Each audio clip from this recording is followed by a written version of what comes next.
Bonjour à tous. Alors, nous sommes... on va se présenter. Oui.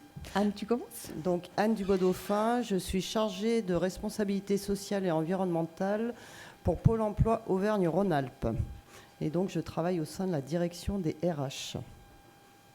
Alors, je suis Fabienne Descours-Fayolle, je suis chargée des relations extérieures à Pôle emploi Auvergne-Rhône-Alpes. Et j'ai porté un sujet récemment au sein de notre institution, Pôle emploi, afin de sensibiliser notre institution sur le problème d'inclusion des personnes 10 dans l'emploi. Déjà, je vais resituer un petit peu Pôle emploi. Pôle emploi Auvergne-Rhône-Alpes, c'est 5500 personnes qui travaillent pour remobiliser les demandeurs d'emploi et qui travaillent avec les entreprises également. C'est 109 sites sur Auvergne-Rhône-Alpes.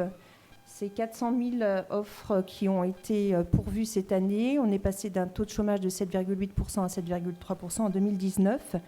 Et c'est aussi, surtout, le service public de l'emploi qui est sous la tutelle du ministère du Travail. Donc Pôle emploi est un acteur majeur de remobilisation des personnes dans l'emploi, mais aussi est là pour appliquer les politiques de l'emploi. Donc c'est important pour notre sujet, je vais y venir, puisque notre préoccupation majeure, c'est donc la capacité qu'ont les personnes atteintes de troubles des apprentissages à pouvoir accéder à la formation professionnelle, à la formation qualifiante, certifiante, pour pouvoir être mobilisés dans l'emploi. Donc nous savons aujourd'hui que selon leur intensité de troubles, ils ont des problèmes d'insertion sociale et professionnelle. Pôle emploi va être essentiellement mobilisé sur les jeunes ou toutes les personnes qui sont dans des quartiers prioritaires de la ville, toutes ces personnes qui n'ont pas eu la chance d'évoluer dans des familles qui les auront portées avec leurs troubles des apprentissages. Et nous mobilisons essentiellement pour toutes ces personnes qui, aujourd'hui, du fait de leurs troubles des apprentissages, n'ont pas pu obtenir leur bac. Donc nous sommes, préoccupés par ce public en difficulté d'apprentissage, qui sont exclus du marché de l'emploi, qui sont en souffrance par rapport à leurs troubles et qui n'arrivent plus à être mobilisés pour pouvoir trouver un emploi. Donc voilà la politique que l'on va mener aujourd'hui, qu'on essaye de mener pour ce public-là. On sait pour autant que dans d'autres pays, 35% sont créateurs d'entreprises. On sait aussi dans d'autres pays que ces personnes atteintes de troubles des apprentissages ont des véritables atouts, des atouts qui peuvent mobiliser dans le monde professionnel. On en a parlé beaucoup ce matin, les uns et les autres, vous avez pu en parler. Alors j'en ai noté quelques-uns, mais on va parler de créativité, de persévérance, des dépassements de soi face aux obstacles. On va parler aussi de sens des responsabilités, de capacité relationnelle, d'adaptabilité positive, de ressources formidables, et moi je rajouterais d'humilité, parce que les personnes qui ont des parcours difficiles, souvent ils sont humbles. Et bien aujourd'hui, toutes ces qualités, tous ces atouts sont recherchés par les entreprises. Il faut savoir qu'aujourd'hui, les entreprises ont des gros problèmes de recrutement. On est face à des difficultés de recrutement majeures dans des domaines qu'on appelle, nous, les domaines d'excellence, qu'on appelle les métiers en tension. Donc, Pôle emploi constate quoi ? D'un côté, nous avons des demandeurs d'emploi qui sont exclus du marché du travail par rapport à des problèmes d'inclusion, par rapport à des troubles d'apprentissage. Et d'autre côté, on a des entreprises qui sont en problématique de recrutement. Donc, nous avons eu pour idée de nous sensibiliser pour ce public, et nous avons la chance en France de porter un plan d'investissement sans précédent qui est le PIC. Alors, est-ce que tu peux nous expliquer plus précisément ce qu'est le PIC ? Parce que c'est un peu un acronyme qui nous est propre. Question, qui connaît le PIC ? Nicole. Voilà. PIC. Alors, je vais vous expliquer. Le PIC, c'est le plan d'investissement des compétences. Il faut savoir en préambule, pour bien comprendre ce qu'est le PIC, il faut connaître la loi du 5 septembre 2018, qui est une loi sur la liberté de choisir son avenir professionnel. Voilà. Et cette ambition qu'a le gouvernement depuis 2018, cette ambition, elle dit « chacun doit pouvoir se réaliser aujourd'hui dans sa vie professionnelle ». Voilà l'ambition qu'a le gouvernement. Et pour réaliser cette ambition, il y a beaucoup d'argent aujourd'hui qui est porté par l'État et qui est mis au profit des personnes qui sont sans diplôme. Hein, on est sur ce public-là, des personnes qui n'arrivent pas à avoir leur bac, les infrabacs. Donc ce PIC, il a pour volonté de miser sur les qualifications professionnelles, de démontrer que tout n'est pas joué à la fin d'une scolarité, de ne laisser personne au bord de la route, de transformer le système de formation et de savoir innover sur des pédagogies innovantes pour soutenir la compétitivité des entreprises. Alors, en Auvergne-Rhône-Alpes, on a une particularité, c'est que ce PIC, normalement, il est porté par Pôle emploi dans toutes les régions, avec le Conseil régional, sauf en Auvergne-Rhône-Alpes. Le Conseil régional n'a pas voulu s'associer à nous pour porter ce plan, et nous sommes seuls, et je dirais que finalement, on a la liberté de le porter et de le piloter, sous l'égide, bien sûr, du préfet et de la directe qui contrôle, bien sûr, que cet argent qui sera investi dans les appels à projets soit donc investi à bon escient.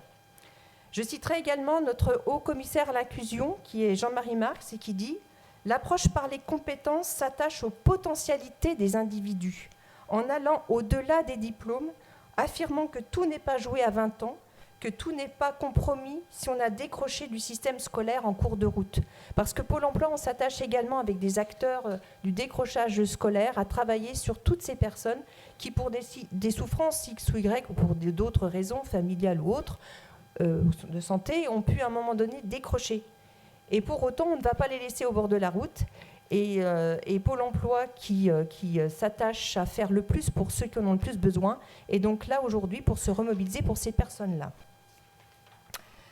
Dans le cadre de ce plan, nous ciblons nos efforts sur les moins qualifiés, nous contribuons plus généralement à les monter en compétences, ça c'est le défi qu'on veut relever, et à développer leur savoir-être professionnel. Donc ça c'est important parce qu'aujourd'hui, quand on reçoit un demandeur d'emploi, on va essayer de définir par une approche par les compétences quels sont non plus ses diplômes ou ses expériences, parce que les entreprises, ça ne les intéresse plus forcément, mais quels sont ses savoir-être professionnels. Et quand on parle de savoir-être professionnel, on sait que les personnes atteintes de troubles 10 en ont, comme tout à chacun, mais en ont développé aussi par un phénomène souvent de résilience, et on sait qu'on va pouvoir valoriser leur profil auprès des entreprises demain. Donc ça, maintenant, notre défi aussi, c'est de pouvoir innover. Bon, d'accord, Fabienne. Mais en fait, concrètement, comment Pôle emploi se mobilise vers ce public-là? Voilà.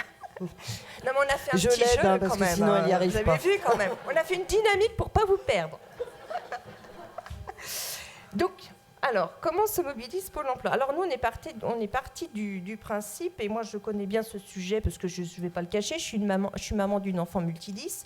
On est parti du constat que parfois, en fin de brevet, on a des professeurs qui nous disent que nos enfants, ils ne veulent rien, qu'ils ne vont pas réussir dans la vie, et qu'il faut qu'ils fassent absolument un CAP.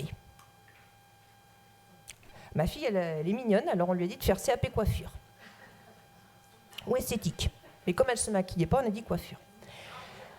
Et donc, là, en fait, ce n'est pas du tout ce qu'elle voulait faire. Et je me suis dit, mais est-ce qu'elle va être dans la liberté de choisir son avenir professionnel? Si maman ne se bat pas, si papa ne se bat pas, et si on n'a pas les bons réseaux, et si on n'est pas finalement averti, et si on n'a pas en plus la volonté de se battre pour avoir une reconnaissance d'handicap, pour avoir des aménagements aux examens, pour avoir une MD, pour avoir peut-être la chance que le dossier qu'on va monter auprès de la MDPH va aboutir et qu'on va devoir le renouveler dans un an.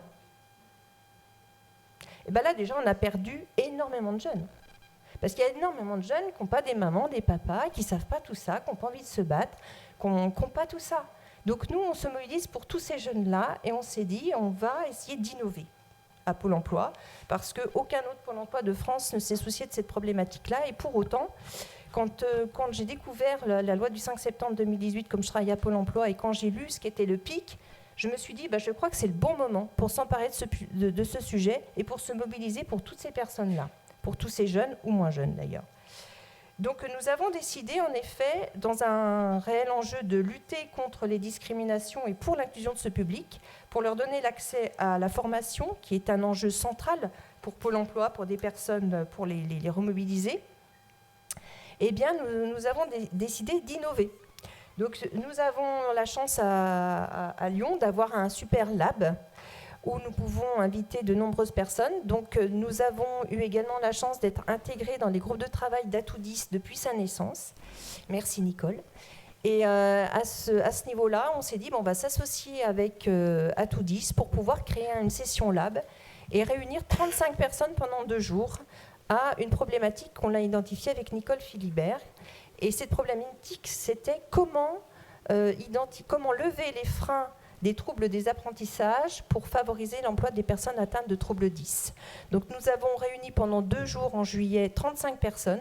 50% appartenaient au personnel de Pôle emploi, donc des conseillers en évolution professionnelle, des conseillers entreprises, mais aussi des psychologues du travail, parce que dans chaque agence, vous avez un psychologue du travail qui va accompagner un demandeur d'emploi.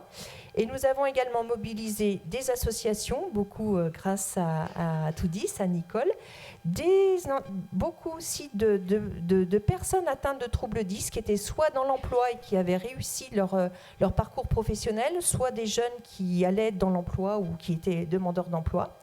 Nous avons également eu des organismes de formation, nous avons eu l'émission locale, nous avons eu également la présence de Cap Emploi.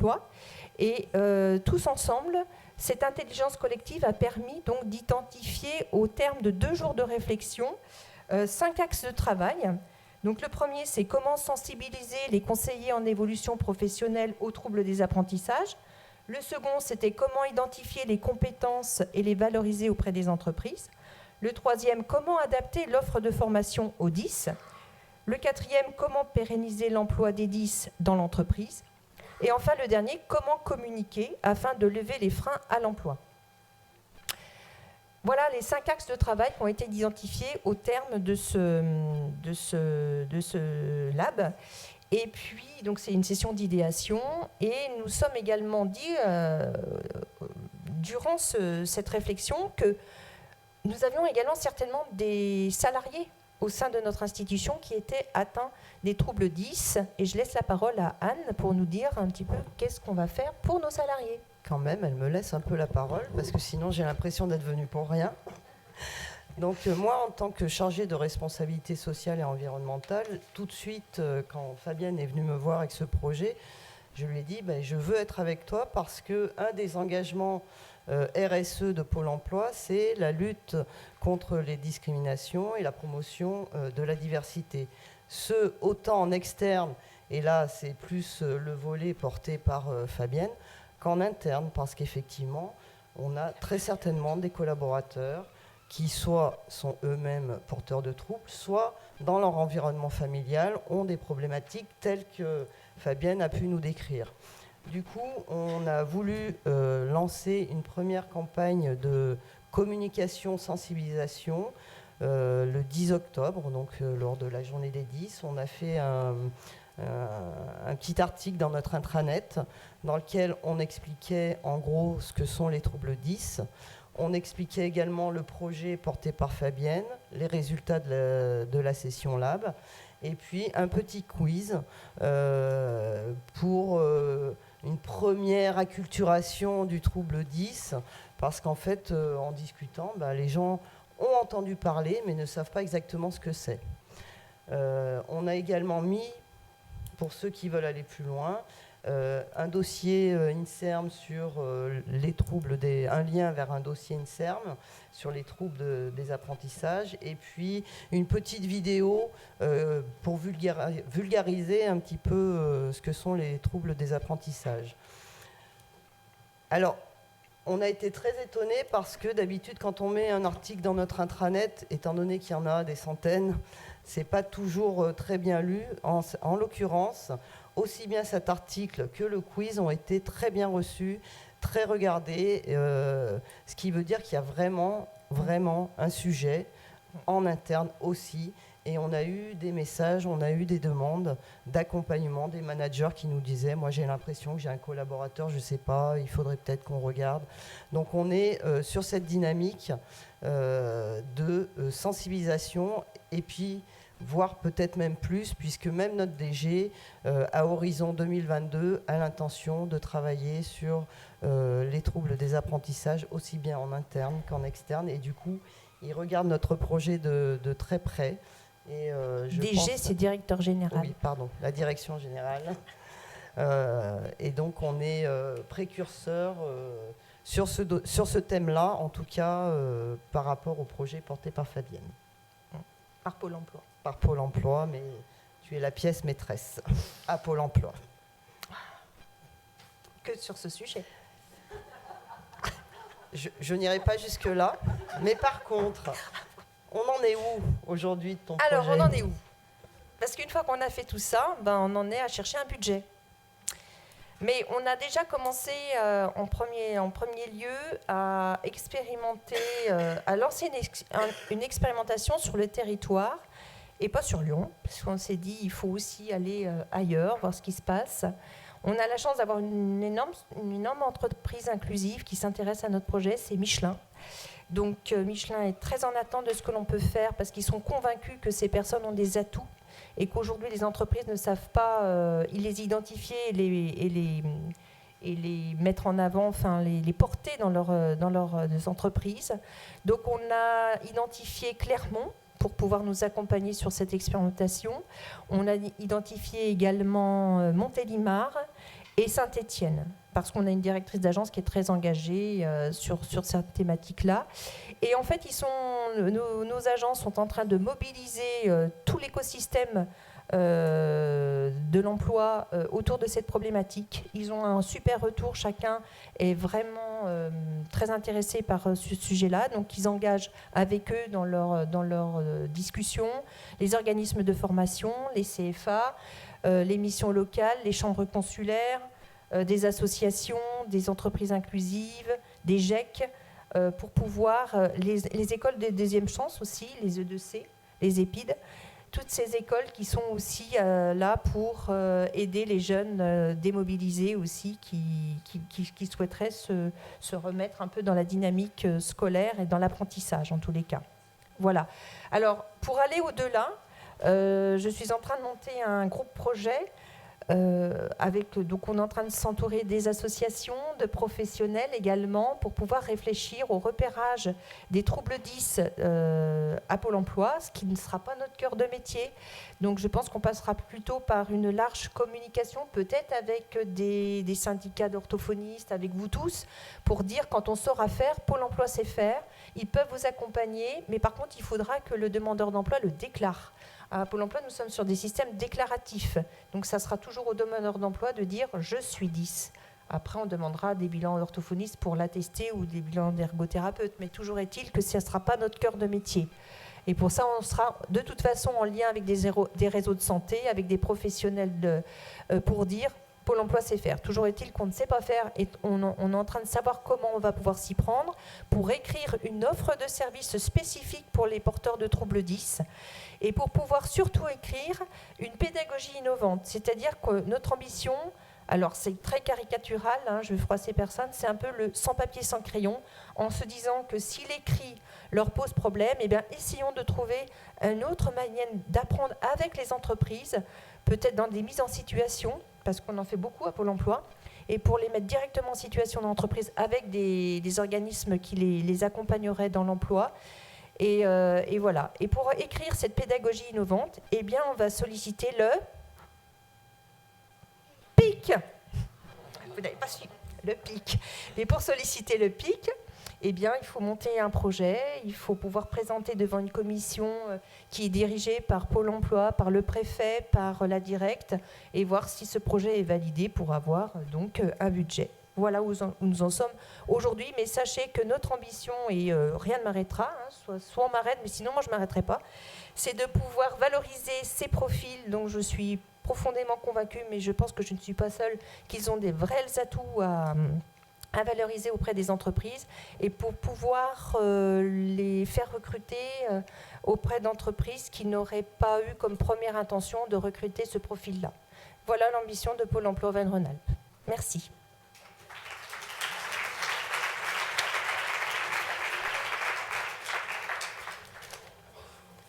question, c'est